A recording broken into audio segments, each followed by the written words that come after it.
వేదికలో గిరిజనుల ఆత్మీయ సమావేశం నిర్వహించారు. ఉమ్మడి కూటమి అభ్యర్థి గొట్టిపాటి రవికుమార్ ఈ సమావేశంలో పాల్గొన్నారు. టీడీపీ హయాంలో ఉచిత విద్యుత్ పథకం, గిరిపుత్రిక కళ్యాణ పథకం, గిరిజన యువతికి పెళ్లిపీటలపైనే 50,000 ఆర్థిక సాయం అందించామని రవికుమార్ అన్నారు. అంతేకాకుండా మహిళా పారిశ్రామికవేత్తలకు 45% రాయితీలు అందించామని తెలిపారు. జగన్ ప్రభుత్వం పథకాలను రద్దు చేసి గిరిజనులకు తీవ్ర అన్యాయం చేసిందని గొట్టిపాటి రవికుమార్ మండిపడ్డారు. ఎన్నికల్లో సైకిల్ గుర్తుపై ఓటు వేసి ఎమ్మెల్యేగా తన్ను, ఎంపీగా తేనేటి కృష్ణప్రసాద్ను గెలిపించాలని కోరారు.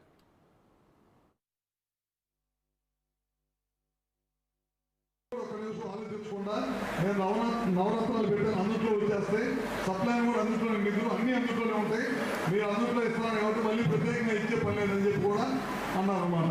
అందుకని ఇవన్నీ కూడా ఆలోచిస్తారు.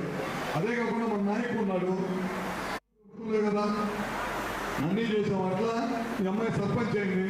చాలామంది కూడా అనేక పదవుల్లో ముందుకు వచ్చారు. పోయినసారి మీరు చూసుకుంటారు, బీసీ రిజర్వేషన్ తగ్గించి అన్ని రిజర్వేషన్లు తగ్గించేశారు. రాబోయే రోజుల్లో అందరు రిజర్వేషన్ ఇచ్చి అందరు హక్కులు కాపాడే ప్రభుత్వం ఏదైనా ఉందంటే ఇది తెలుగుదేశం ప్రభుత్వం చెప్పడంలో కూడా ఏమాత్రం సందేహం లేదు.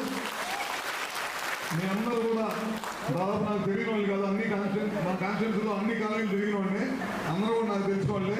మీ అందరూ కూడా ఏ పనున్నా సరే ఎప్పుడైనా నా దగ్గర రావడానికి ఏమాత్రం కూడా సంకోచించాల్సిన అవసరం లేదు.